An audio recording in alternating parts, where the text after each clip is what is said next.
भारत में कोरोना की सूरत-ए-हाल बदस्तूर खौफनाक है। मजीद 2464 अफराद जिंदगी की बाजी हार गए। 3,19,000 से जायद अफराद मुतासर हो गए।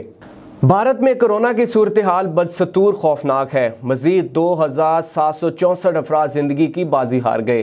3,19,000 से जायद अफराद मुतासर हो गए। अमरीका, यूरोपीय यूनियन और बरतानिया से इमदाद पहुँचना शुरू हो गई।